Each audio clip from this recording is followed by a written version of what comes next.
Hello, you beautiful people. Welcome to another episode of the Roaring Agents podcast. Today I'm here with Tonya Lee.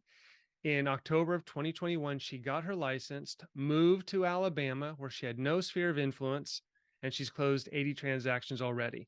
So I wanted to bring her on today to find out her story, how she did that. Welcome, Tonya. Why? I'm here. Thank you for having me, Mike. So what is working for you right now? Pretty much meeting people in the community, just having those hard conversations. Everybody still wants the people connection, especially after COVID when everybody was shuttered in.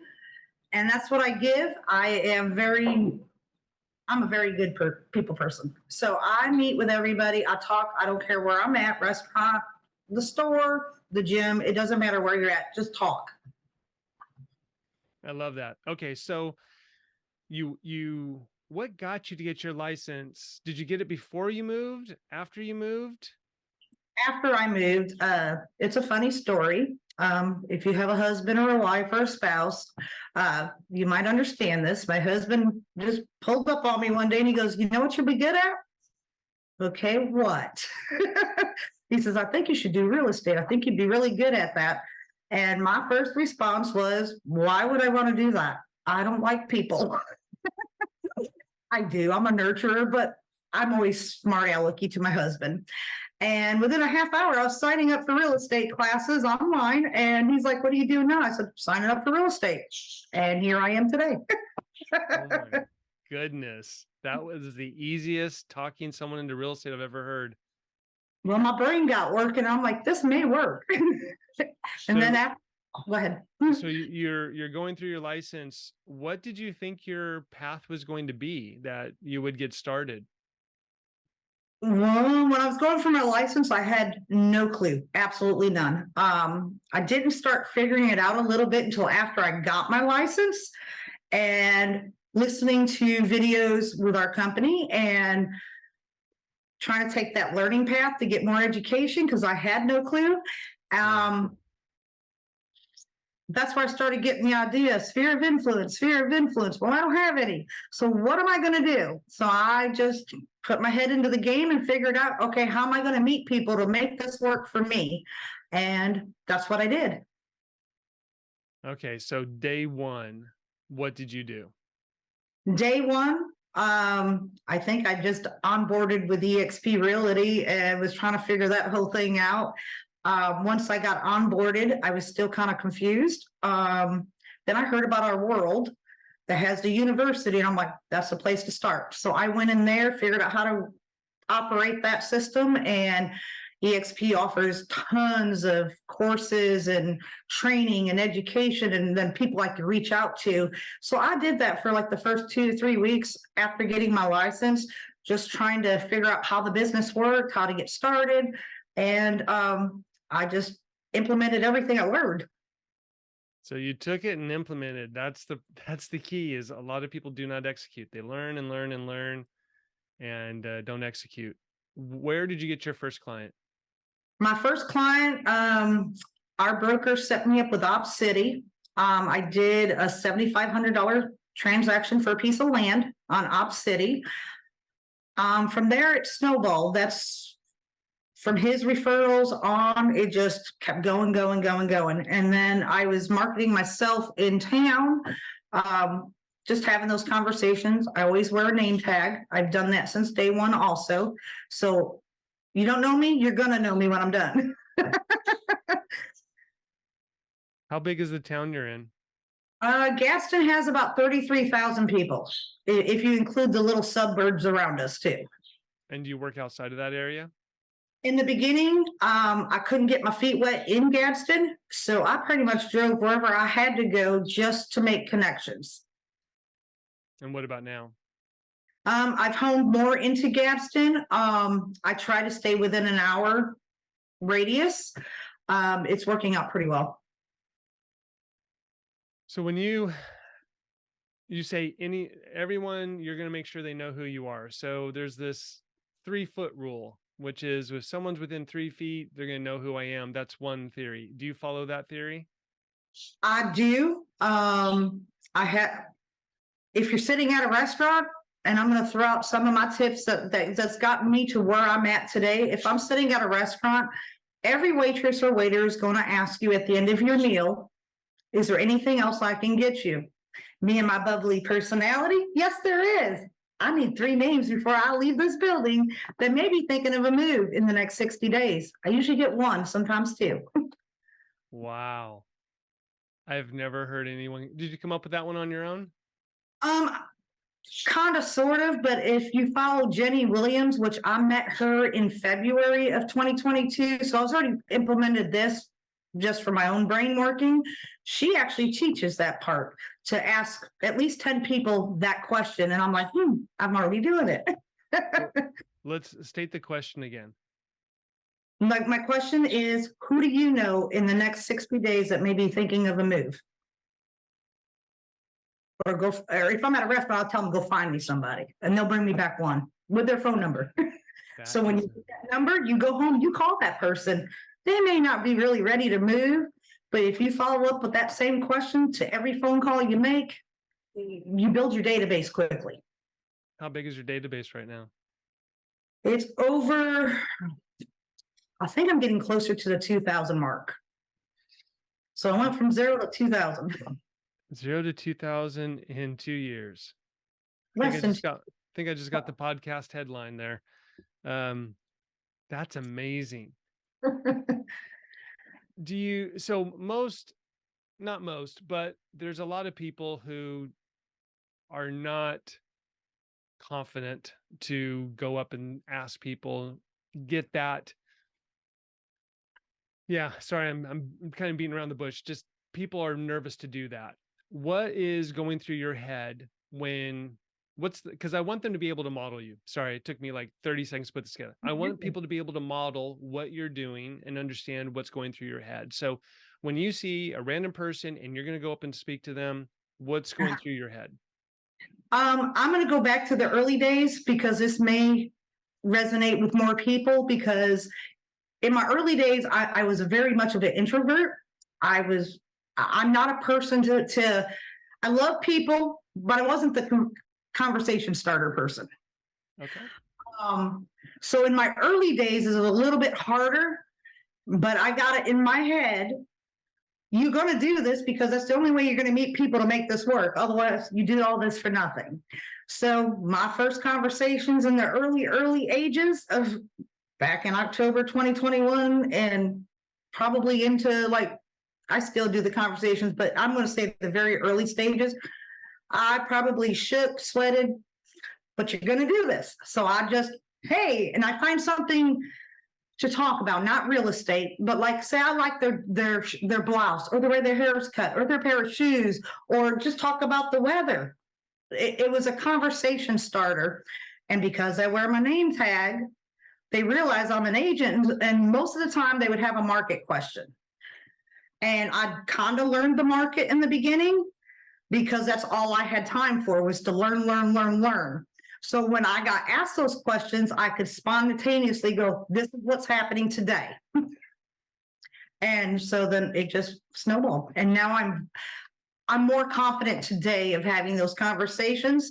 I'm not going to tell you I don't sweat, because I do. You just got to get out of that comfort zone and just do it. If you stay in a comfort zone, you're not going to scale. And I learned that very quickly. How high was your belief that if you asked those questions, that it would work, it'd all work out? I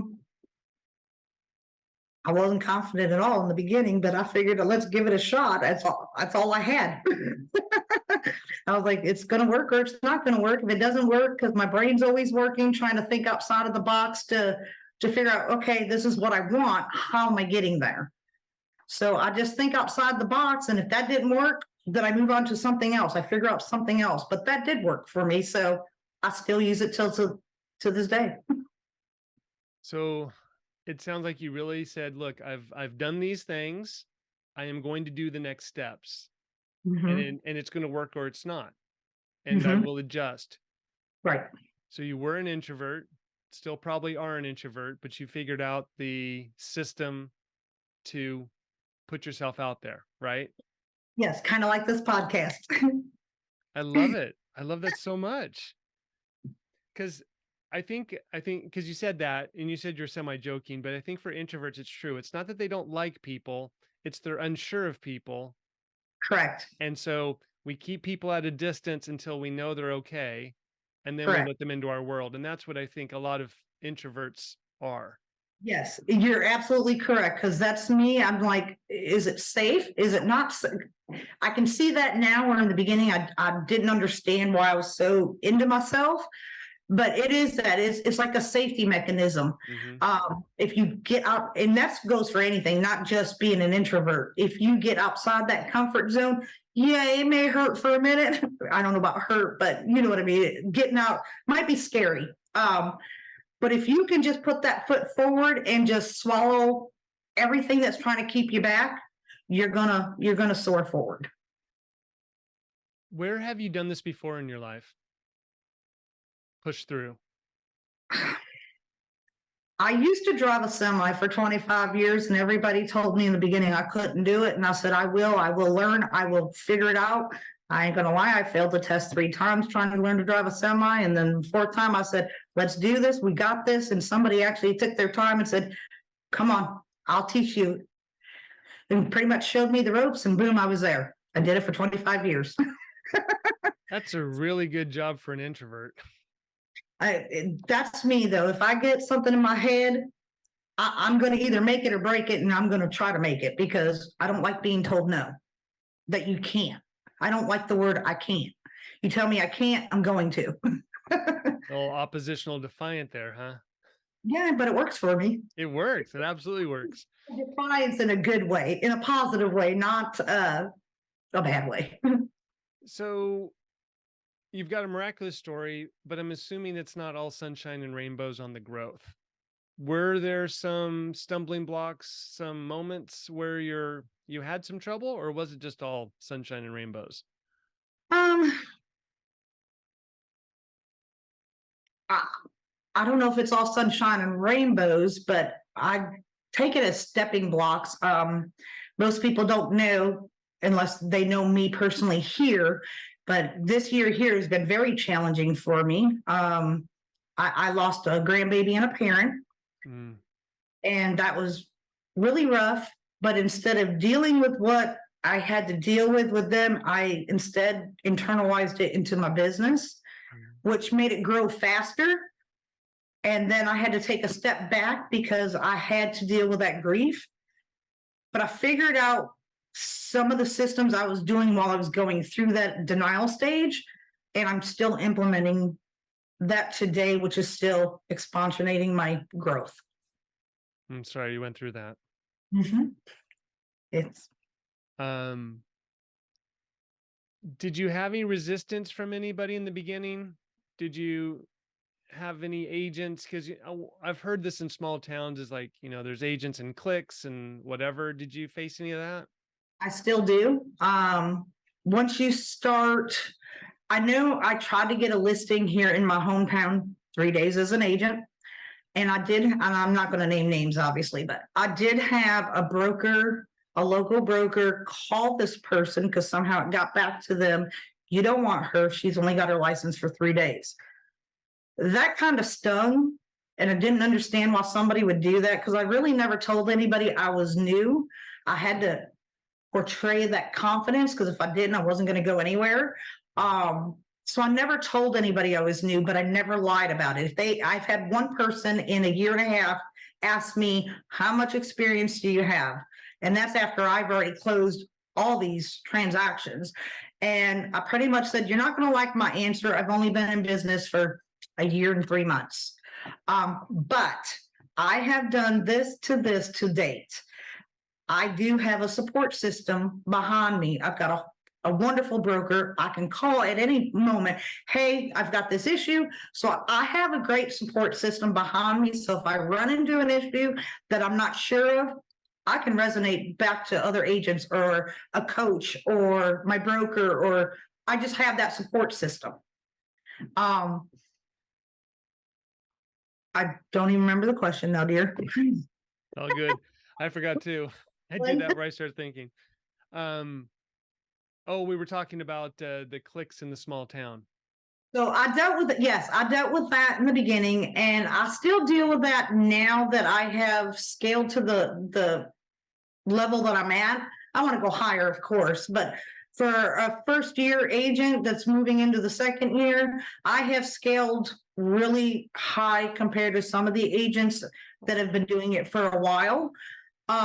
So I consider that I have a red X on my back. It used to bother me. It doesn't bother me anymore.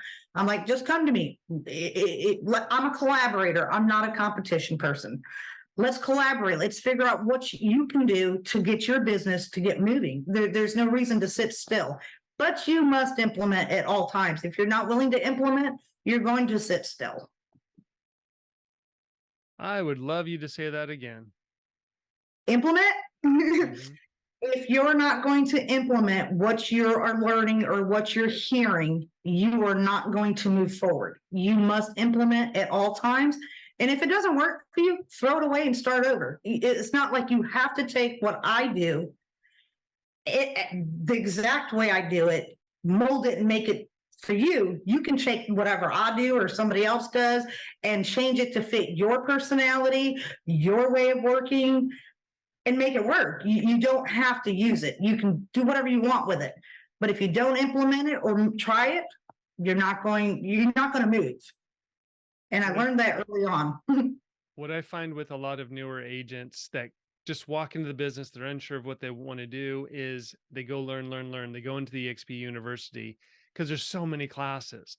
They take these classes, they take the broker thing, they take their local whatever, but they don't implement because they're waiting for that magic bullet, golden whatever, and they're waiting for that one thing. And if you're not executing, if you're not implementing, it doesn't matter how strong the engine's revving. You got to put it in gear. Yes, exactly. And it sounds like you put it in gear, day one. I had to have. I felt like I had to work harder than anybody else that's actually from my area, that's lived here all their lives. They already had those connections. Where the only person I knew was the real estate agent that sold me my house. I knew nobody. So I felt like I had to get into the game and work a little bit harder to go make those connections, to figure out how am I going to make my step in the world in this business, because I don't know anybody, and it's all about who you know. And now to me, it's not just about who I know, it's who I want to meet. I love that. That's a good line. A lot of agents, when they get their first deal, they kind of shut down. They're worried. They're just all locked in on the one deal, and they don't do the lead gen that they need to do. They don't go out and meet people. It's kind of like their first baby or something. Did you have that, or were you still doing this lead gen while you had your first deal? I was still working on the lead gen, because once I get under contract, and I even thought that in the beginning, once I get under contract, that's already working towards closing. What am I going to do for the next one? Start my process all over, but I'm still there for that contract that's already under contract to make sure it moves forward to where it needs to go. But I'm also bringing in more to fulfill behind that. Does that make sense? Oh yeah, it makes sense. Almost nobody does it, which explains why you have 80 deals in less than 2 years, starting with no sphere of influence. To me, deals just sounds dirty. They're transactions, they're people. People is what matters. It's not how many. I don't know. Deal sounds dirty. It sounds like a bad word. I will say that it's goal planning time. And so what I've talking to some people have realized is that saying deals, houses, closings does not resonate with some people. And it makes sense. It's how many people are you going to help? Because looking at the homes is like, that's not what motivates me. It's the people that motivate me, not the dollars. So that's one of the things I'll be changing with my goal setting workshop this year. Right on. Yeah, I don't know. It just sounds dirty to me, like it's a bad word. I like the people part. It's the people that I care about. I don't care about the houses. I don't really care about the money because I'll give money away all day long to make sure somebody's taken care of. But it's a people business. And I know in the beginning I told my husband, I don't even like people. I truly do. I'm a nurturer. I love to nurture people, or I'm the problem solver. I have this intuition, my brain won't shut down until I figure out how am I going to fix this, even whether it's in my own life, or let's say I hear a problem of yours. Hey, let's try this. Let's see if this works. Let's figure out a solution together. I'm the problem solver. I got to figure out the problem, and then I got to find the solution. How did you get yourself up to speed on contracts in the beginning? My great broker, because my first contract was at $75,000 land property, and I had no clue what I needed to make a contract. So I called up Miss Holly.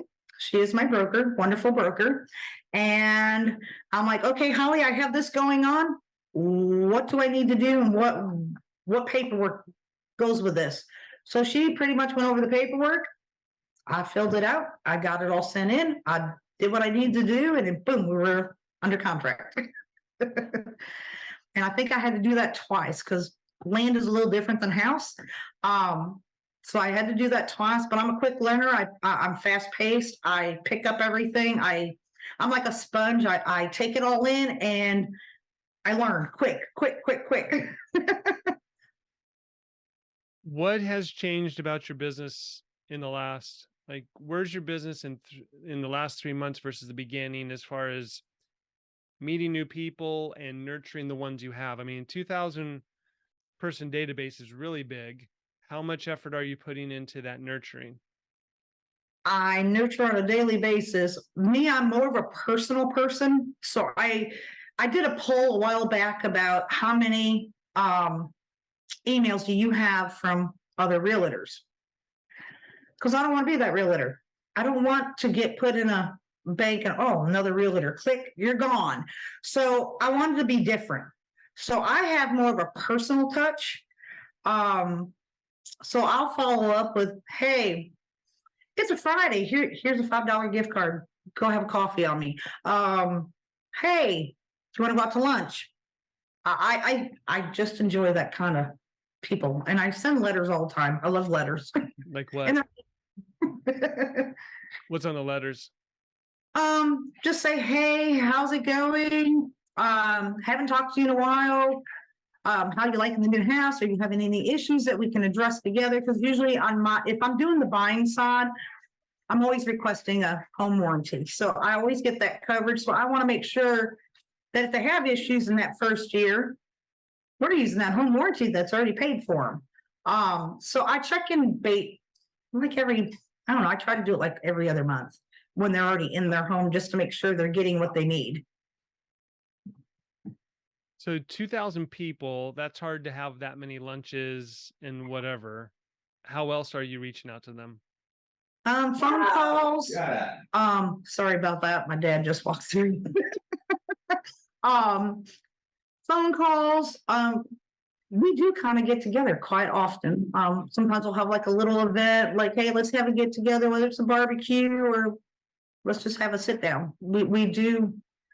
I'm going to get more into the Zooms, and because I think this is an awesome program that I'm just starting to feel out and figure out.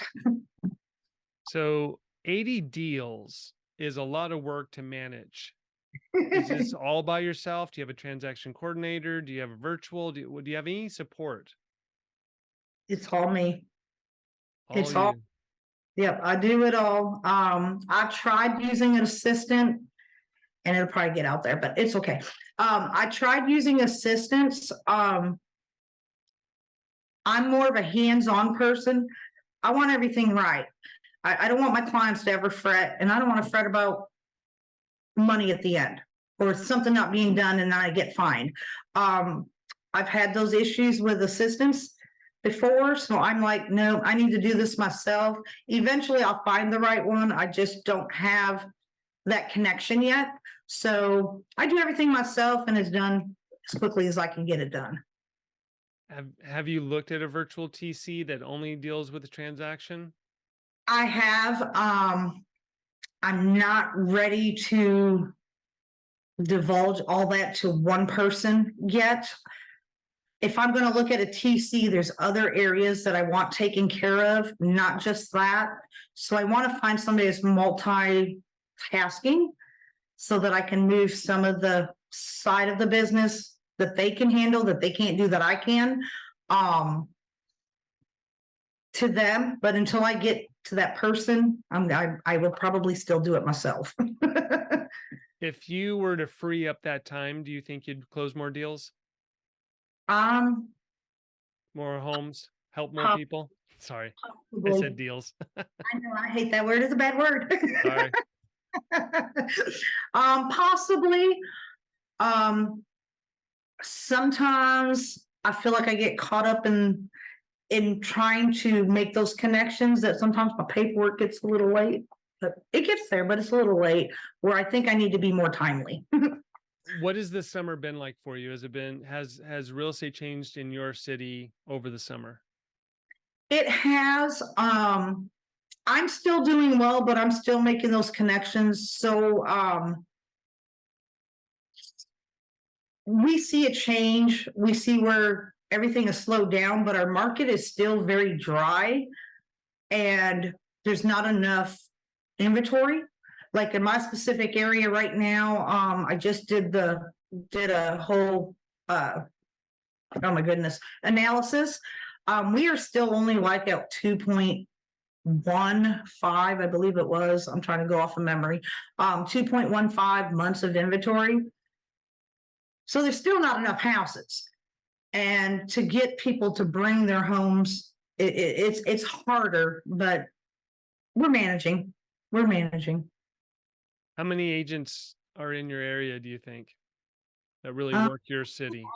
Now, I'm thinking there's got to be at least 100 of us. It just in the Gadsden, Rainbow City, Glencoe area, just a small area. I believe we're probably close to 100. But I can't honestly say that without going to Google. How have your referrals started coming in? I have referrals pretty much monthly between lender partners, other EXP agents, other brokers from other brokerages. So I do get a lot of referrals on listing side and buying side. So I do a lot with that. I do. That's the thing that every agent is really trying to get to, is the referrals. So you've just swam ahead of the curve, and you're talking about having the red X on your back. The stats are, if you sell over something like 26, 25 homes a year, you're in the top 3% of real estate agents. If you're selling 40, you're way above. Exactly. For the first year, I'm already out there now. Yeah. So yeah, no, you're doing very well, and that makes sense why you have that red X on your back. Is there anything different as far as anything else you're doing with lead generation besides just meeting people? I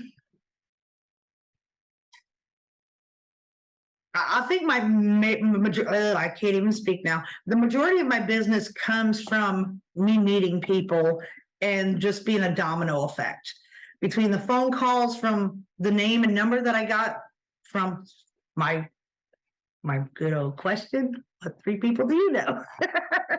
I think that domino effect has helped me. And then the referrals from like my lenders, on the buying side, I'm the negotiating queen. That's what my nickname is here. I'm the negotiating queen. I can negotiate just about anything that the buyer needs.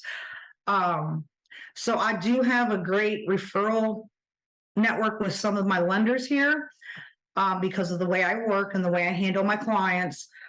So now I do get a lot of referrals from them. If they get somebody that calls them, hey, we're looking to sell our house to buy a new one. Can you get me pre-qualified? And they don't have an agent. Guess who gets both sides? Me. Because like, hey, I've got a great agent for you. Let me give you her number. Probate. I did get into some probate.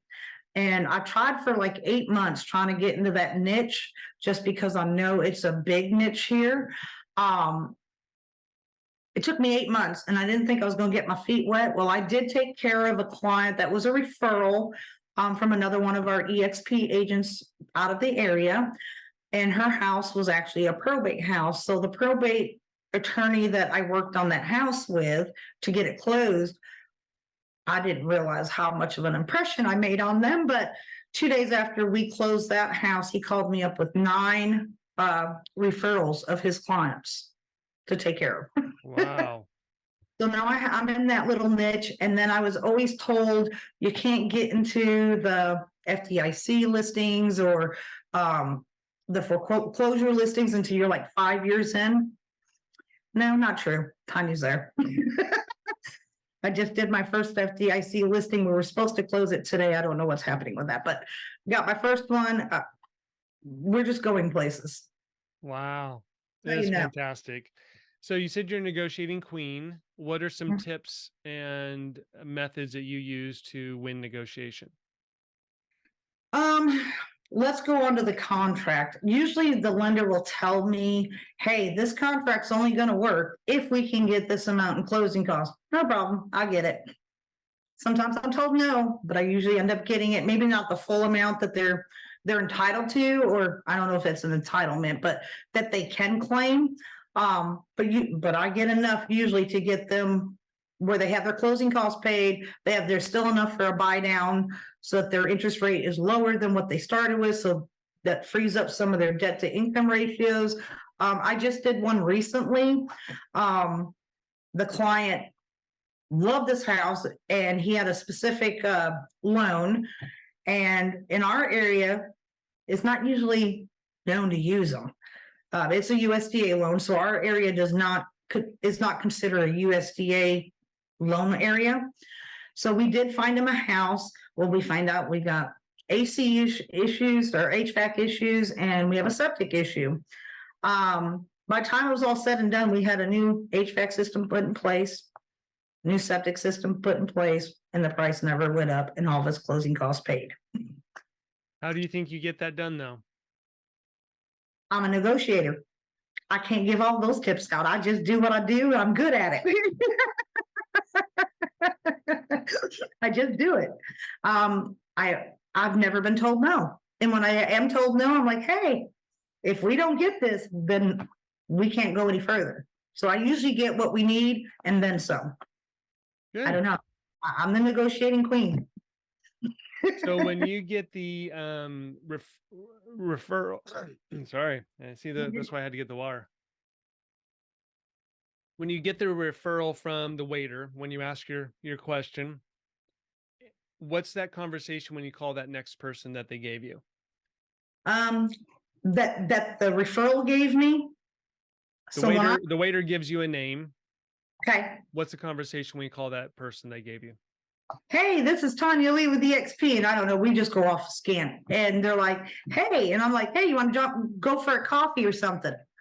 I'm like, I'd love to meet people in my neighborhood. I don't know a whole lot of people, and I'm just out here meeting and loving, and let's have a coffee. Nothing more, just a coffee. And then if I can get them to say yes, then we go for coffee. If I can't get them to say yes, but like, you know what your market is doing where your house is? Because I may not have their address yet. And I'm like, you want to know, everybody wants to know what their market is, what their house is worth. So I give them value. I don't ask for a listing. I don't ask for, hey, I need your business, but do you need this? Or do you want this? This is what I can offer you. So they'll want to know what their market is. They're going to want to know what their neighborhood is doing. Cause I know I'm always checking mine. So if I'm wanting to know, I'm sure somebody else is going to want to know, and they usually do. So we have that conversation. Then I'm like, do you know anybody else that wants to? So what 3 people do you know that's thinking of the move or may be interested to see what their neighborhood or market is doing? And then we just domino effect it from there. Same conversations. When you call them, do you drop the waiter's name or do you say, hey, Bob gave me your phone number. How are you? You say, hey, it's me. Let's have coffee. I don't throw anybody under the bus. They don't say, because this is what everyone says, like, where'd you get my phone number? If you're calling like call arounds or whatever. No one does that. I've never been asked that. In all the times that I've done this, I've never been asked, where the heck did you get my phone number? Really? No. The only time I would mention somebody is if they were already, oh my gracious, my brain keeps going blank. If they were already expecting a call from me, and I'm like, hey, Susan said you would love to know more about your market. Or you have an interest of what your house is worth in this market. I can get that ready for you and drop it off. I need your address. Simple as that. So it just depends on the conversation or how you gotten that person. So when I get it from the waiter, I don't normally say, hey, Bob gave me your name. No, hey, it's Tonya Lee. I'm the bubbly person. Let's go for some coffee. I'm trying to meet people in our neighborhood. And I said, I'm new here, so I don't know a whole lot of people. Let's go get coffee. We go coffee. That is amazing. You don't always have to talk about real estate to get real estate. Does that make sense? Oh yeah. Oh yeah. I learned that really quick because in the beginning, the very beginning, I was always asking, and I'm like, people aren't really receptive to that. They want the conversations. They want my personality. They could care less if I sell their real estate or not, but they want my personality. And once you get that personality to them and they're attracted to you, it's like, boom, it clicks. And I'm an attractor, I guess. I don't know. The webinar I was listening to just before we joined, he said in such a great way that I'd never heard it. I was aware of the concept, but this just really hit me, which is they'll trust your expertise in them, not in the product or the service. So you knowing them and understanding what they're going through or what they're trying to do is where you gain your expertise. And we try so much is, I've been doing this for so long and I sold that house down the street and I've done this, and those are great things and they can land. But the truth is, hey, I know you. You're a first-time home buyer. Yep. You're having trouble figuring out what that next step is. That's You're worried about this. You're worried about this. I know you. And you're like, okay, I get it. You're the person for me. And I love that. And this is because so many people they just throw up on other people. Hey, I'm the best agent ever. You got to blah, blah, blah. No, find out who they are first. The problem first. Once you can identify their problem or their pain point, I'm the problem solver. I want to solve your problem. And I'm going to work my head off until I find a solution, or I'm going to team up with somebody that maybe has more expertise than me and they can help me come up with this package of a solution and bring it to the person. And then once we get there and I can solve your problem, or we can come together and figure out which one will work for you to get you moved past that problem, then that's what we are, problem solvers. If you can't solve a problem, you're not going to have a transaction. So you've got to be able to solve problems. Where do you see yourself in 5 years? In 5 years, I want to be the #1 agent here in Alabama. In all of Alabama? In Alabama. I love it. I want to be the #1 agent. Realistically, is that feasible? I want to say no, because there's some great agents here. But I've got the mindset, if that's what I want, I'm going to do my damnedest to get there in 5 years. Yes. I have no doubt you'll get there. But yeah, that's what I want. What last words, something, whatever we may not have covered or whatever's top of mind, what would you like to say to new agents, struggling agents? Struggling agents, just call me. I'll help you. I mean, I have a whole lot of time, but just call me. We'll make time. There's always time to help. I'm a collaborator. I've said that in the beginning. I'm not a competitor. There's no reason to compete. You're not me. I'm not you. So you're going to do things differently, even if you implement my ways. But I'm a collaborator. A collaborator. Our agents at EXP, most of them are collaborators, and they're always willing to help. And I think their knowledge is what's helped me grow, because I've implemented things that I've heard, things that I've learned. So let's collaborate. I have no issue collaborating because we could do a Zoom like this or a podcast together. Well, and that's what they say is people at the top are collaborators. People at the bottom are competitors. And that's what kind of sticks them at the bottom is they're worried about competing versus collaborating to grow. We are all better by collaborating. That's how I feel, and that's how I live. That's how I've always lived, even before real estate. We do better together when we help. I'm a helper. That's the name of the business. We help. So why would you compete? We help. I love that. Okay, so Tonya and I were talking after we got done recording the podcast and kept talking, and I was like, oh my God, this needs to be on the podcast. So we're going to continue this. What I didn't know is her whole family situation as far as how many kids she has and all this other stuff. What she was, see, this is, all right. How many kids do you have? 9. And you had, how old was your youngest when you moved to Alabama with no sphere? She's 5 now, so she would have been 3. So you did all of these deals with having a toddler. Yeah. So tell me what you were telling me when I was like, no, I got to record this. She pretty much she just started kindergarten this year. So this is the first time she's been away from me and outside of everything else. She's gone to every closing. She goes to every listing. She went to every showing. She went to everything. And sometimes I think she actually sold the house because of her little cuteness. And I know I've had some clients that meet me and find out that Breezy's with me. Well, how do you do a job with a kid? We don't want an agent because, you're folks. I'm like, she's a good child. I'm like, this is my package. I said, I'm a family person. That's what I'm hoping you are. If you need somebody that's single, then I will refer you. If my way of life works for you, my family is my family. I do this for families all day and every day. So here we are. I don't ask permission. I've never asked permission to bring my child. We just show up. We show up, we're present. And you've never had anyone go, hey, what's up? Or why, this doesn't work for me or anything? Yes, I've had a couple and I've referred them out because they think, oh, the focus is on your child. You're not going to be looking for my house. I'm like, no, I do. But if you feel comfortable, I will refer you out. And I've done that I don't get very much pushback on that. I think I've only had 2 people since I started that had a problem with me bringing a child with me. So you moved to a brand new place, had a kid in tow. How many in your first 12 months? How many deals did you close? 41 in your, geez. And I didn't realize how good that was for your first year until I started hearing other people's stories and actually doing some research. Usually it's only about 2 to 3 if you're lucky. Yes. So I feel very blessed. I'm not going to lie. God has blessed me. He's put me in the right spot. And we were also talking after the podcast, after I stopped recording, it was about, and you'd mentioned this earlier, is you don't believe in I can't.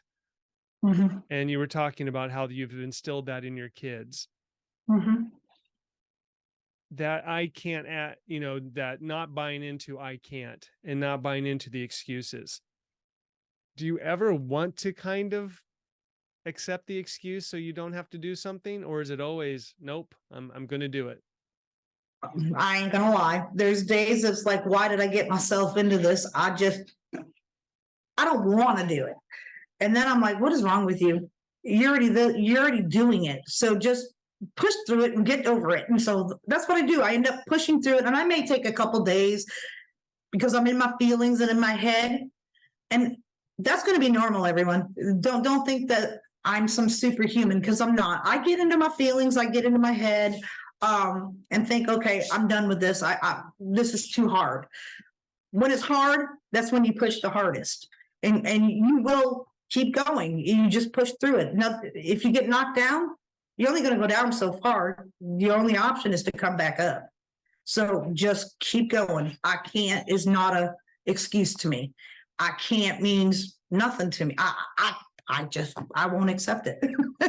And I tell my children the same thing. I don't want to hear I can't. You can. You just got to figure out how to do it, but you can do it. You didn't come out of the room walking, but you learned, right? Right. What this kind of goes back to me is resourcefulness. And one of the stories you were saying when we weren't recording was about an agent who was like kind of taking the easy way to ask you to do something. And then you're like, instead of asking me, you can do these things. And Mhm. it's that resourcefulness that I think really pays you in real estate.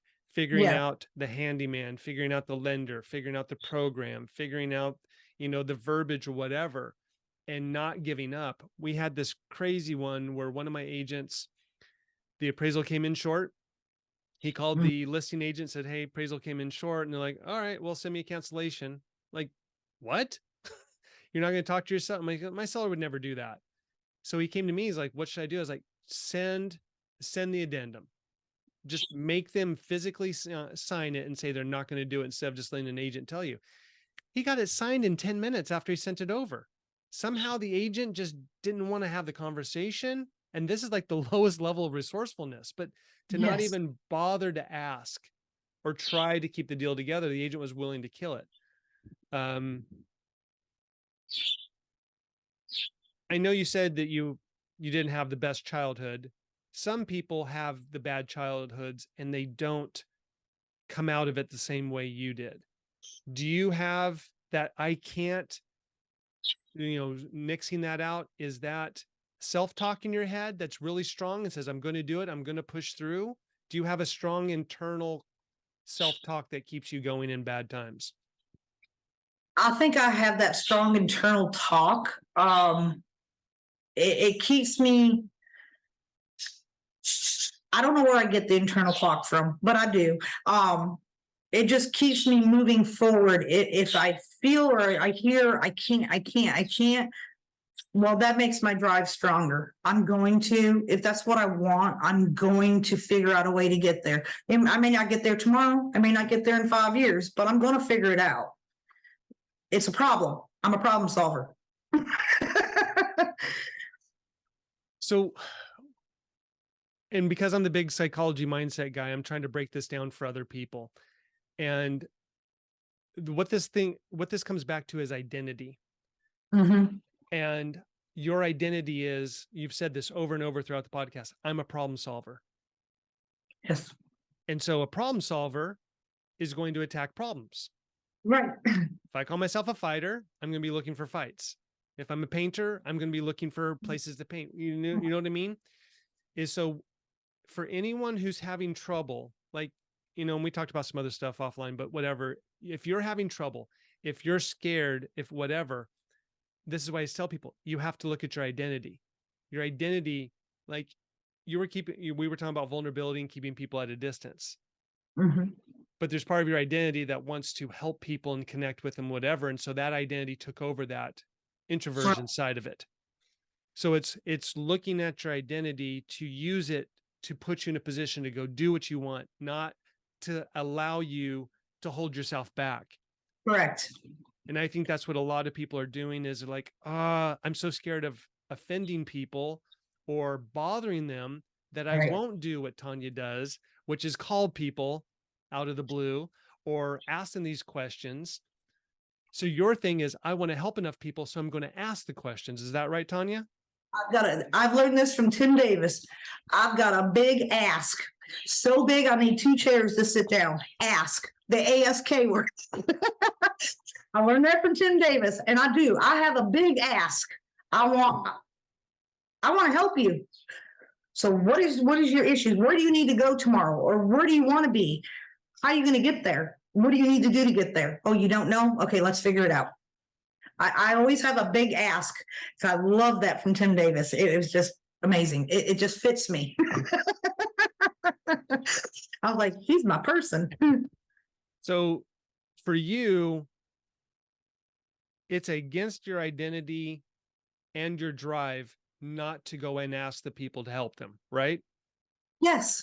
Where Yes. for other people, they're afraid to bother people, and so they won't go and ask if they can help them. And I just really want to put that out there. You are the same as Tonya in some ways. You are both wanting to help people. You've just turned it on yourself to hold yourself back. She's used it as rocket fuel to take herself to 2,000 people in her database, 80 closings, not the D word, 8 closings, 80 families helped. So you just have to turn the engine around. Correct. I love that. Whatever you're comfortable with now and you're uncomfortable with now, gear yourself to that uncomfortableness, because that's going to be where you pilot yourself forward. If you stay in comfort zone, you're not going to grow. You get yourself out of that comfort zone. That first conversation, I told you earlier, I was shaking. I was probably had sweaty palms and like, oh my God, what am I doing? Oh my God, what am I doing? But I did it. And I did it with such, I don't know, I keep my bubbly personality around. I love to joke. I love to make compliments. It just brightens people's day. And if you can brighten somebody's day, you've got your conversation. That's all you got to do is just start it. Tell them they got a nice pair of shoes. Oh, I like your haircut, because there are a lot of haircuts that I've been seeing lately that, oh, I do like that. Where'd you go? Now, would I look good with a haircut like that? Probably not, because I have curly hair. So. But I like it, and I'll compliment. And then boom, we have a conversation. It's the little things that matters. People want you in their life, no matter what it is. As long as you're a nurturer and you're a people person, which I know I told you guys I wasn't, but I really am. I'm the biggest nurturer. I don't have 9 kids just because I'm not a nurturer, but I moved my mom and dad in here, to help them. I'm a nurturer. You've got to find that nurturer in you, or what's special about you, and just grow with it. Just boom with it. Don't let anything hold you back. If you're letting it hold you back, then you're in your own comfort zone. Push forward, push forward. Don't use I can't, don't use excuses. Well, I can't do that because I'm scared. Okay. We're scared of a lot of things. I'm scared of heights. Do I like climbing heights? No. But I'm going to do it because I want to, or not because I want to, but because I have to grow. My roof needed done. I climbed that ladder, and I didn't like coming down, but I did it because I didn't want to stay on a roof. So you just go. You don't sit still. There's no value in waiting, right? None. No, time will pass you by, and you'll be still sitting in the same place. So why not try? Well, I'm so glad that we kept going. And I'm not sure how I'm going to piece this back into the podcast, but I'll figure it out. But this is important stuff, and I'm glad we did this. Well, we can do this again, Mike. So if someone wants to send you a referral or contact you, what's the best way to do that? They can send me a text at 256-504-7127, or they can reach out to me through email. I do check that every day. Sometimes several times a day. That is Realtor, REALTOR, Tonya, TONYA, Lee, LEE, at yahoo.com. That's awesome. I really appreciate you taking the time today. This has been wonderful. I've enjoyed this. You've been awesome.